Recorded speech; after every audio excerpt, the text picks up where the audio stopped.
Olá pessoal, eu sou Eduardo, eu estou aqui hoje para a gente continuar então a série de comentários do livro O Espelho Índio, que a gente está fazendo capítulo a capítulo, e hoje eu vou comentar sobre o capítulo 5, que se chama O Retrato dos Índios, traçado pelos jesuítas.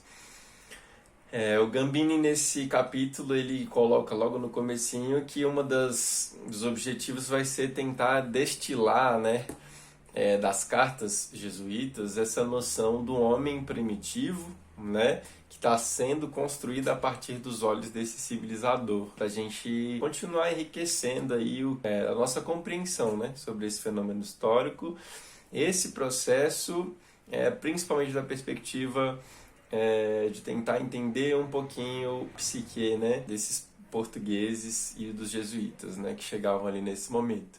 Então ele já cita que naquele período já permeava o imaginário europeu uma certa visão de seres que viviam aqui e que não eram exatamente humanos, né? Tinha uma categoria de sub-humanos, algo assim, né?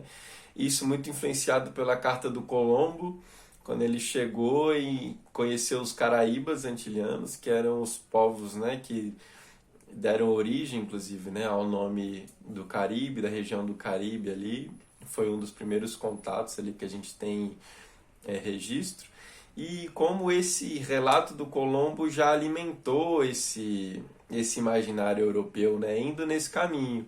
Então, de entender esse povo, de criar a expectativa de que aqui existiam seres que não eram bem humanos, estavam muito mais próximo dessa questão animal, né?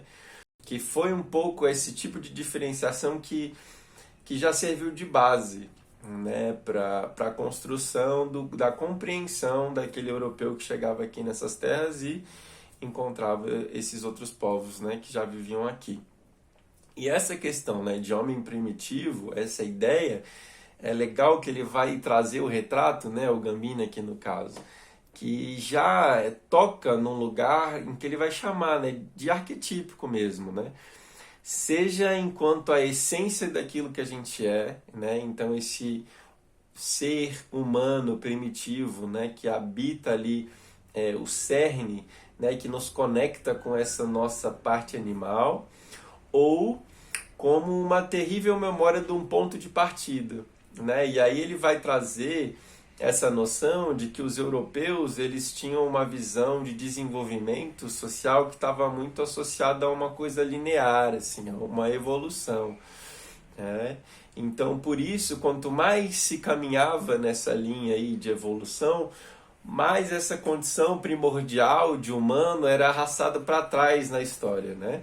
Chegando inclusive ao ponto de se misturar ali com essa ideia do pecado original, né? O que eu acho que é uma sacada bem interessante, dado que aqui especificamente a gente está lidando com essa mitologia, essa história, essa compreensão de mundo que é a base, né? E se mistura e alimenta com a ideia do cristianismo, né? Chegando lá nessa coisa do pecado original, né?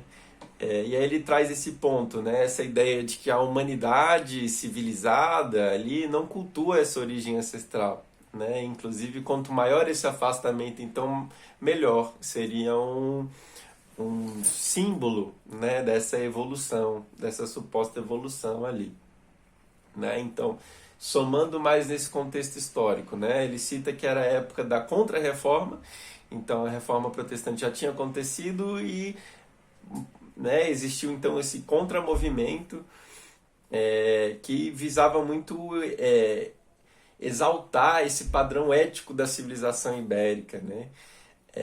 Como se fosse então o ápice, né, da civilização, que é inclusive uma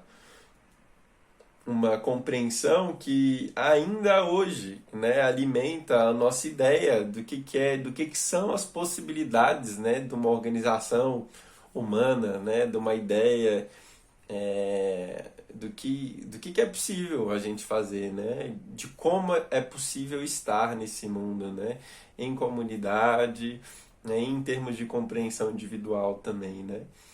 Mas e que a gente ainda vive sobre esse paradigma, muitas vezes, de que o certo, né, na nossa fala, no nosso imaginário do dia a dia, né, lá na Europa, onde as coisas funcionam, né, esse tipo de coisa. Eu acho que permeia vários grupos, né, da nossa comunidade aí.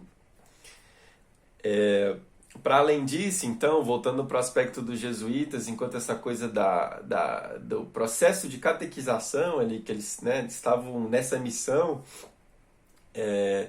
era uma forma também de reviver um pouco esse mito da criação, né? Como se ali tivesse então se criando homens, né, a partir do barro, assim, né? Essa coisa que fez com que os jesuítas, a partir do relato das cartas, sentissem que quando eles estavam interagindo com os indígenas aqui dessa terra, eles constantemente sentiam que ouviam, né, me ensina, me molda, né, me salva, né, esse tipo de, de ideia, né, que aqui então, e dentro dessa perspectiva, diz muito mais sobre o modo dele de compreensão dessa realidade do que sobre, né, a vontade mesmo, né, dos indígenas. Né? E aí ele vai trazer uma outra separação aqui interessante, que é a noção de que o indígena, então, ele era visto como aquele que seguia as próprias vontades. Isso ele traz, inclusive, trechos de carta, né? Que como isso, assim, né? Como pode, né? E, só que esse sentido de que segue as próprias vontades, mais uma vez juntando com essa ideia de animalesco, né? Essa falta de separação, enquanto o jesuíta se via enquanto naquele que segue a vontade de Deus, né? E por isso estava nesse desígnio maior, né? Se colocava nessa posição superior, né? A partir desse pensamento, né? Isso tudo juntado à noção de que ali não existia, né, uma vida espiritual, não existiam divindades, né? Mas isso tudo já entra naquele jogo, né, de que entra-se nessa situação com a ideia de que a gente vai ver aquilo que deve ser visto, né? No sentido de que a história já estava contada, né? Por isso a gente faz o gancho que eu estava falando no começo, né? Já tinha um terreno ali mais ou menos estabelecido do que eles iam encontrar e qual era a parte que isso desenvolvia, qual a função, talvez, a parte que isso desenvolvia na história que eles estavam construindo e contando. E aí ele vai trazer também essa ideia, né, que então os espíritos das matas, os deuses, as forças criadoras, né, eles foram sendo descaracterizados, isolados, eram desconsiderados, né? Isso, o europeu ali, ele era ou incapaz ou fazia deliberadamente esse ato de não reconhecer isso como uma instância do sagrado, e isso ia, né, marginalizando essa ideia, descaracterizando, é uma das palavras que o Gambini usa, né, e tudo isso então vai sendo reconhecido só como forças diabólicas, né, ou aquilo que existe e se manifesta na falta da presença de Deus, né, ou na falta de Deus, né. E aí, junto com essa ideia, né, de primitivo, próximo da natureza e tal, uma coisa que ele vai trazer também é essa questão do olhar crítico do cristianismo sobre essa origem, né? Então, desse homem primitivo, né, dos animais, que eram vistos então como essa coisa do bestial e tal, e ele põe aqui essa tese de que foi um contramovimento até da própria cristandade, né, desse movimento cristão, que teve que passar por um dilema ético de como lidar com a barbárie que era o Império Romano, né, em muitas questões, assim. Então, por meio dessa introdução desse amor cristão, né, seria uma tentativa de afastar essa ferocidade humana, né, de fazer essa separação, né, essa busca em direção ao divino que transcende e está cada vez mais afastado e dividido, né, cindindo dessa parte animal, né, da terra, do que está embaixo, né, do chão. E daí vem, né, esse reforço dessa posição daqueles seres enquanto sendo vistos muito mais como animais do que como humanos. E aí, para fechar também o capítulo, ele traz essa consideração, né, com relação ao canibalismo, né, que é algo que aparece em alguns relatos, mas ele cita, inclusive traz estudos de outras teóricos que vão dizer que essa ideia do canibalismo ela era muito mais alimentada na questão do mito, né? Porque os relatos muitas vezes eram feitos no sentido, alguém, né, me contou, ouvi o relato de outra pessoa, mas quase não existem relatos conhecidos aqui de pessoas que realmente vivenciaram, né, que presenciaram com os próprios olhos, digamos assim.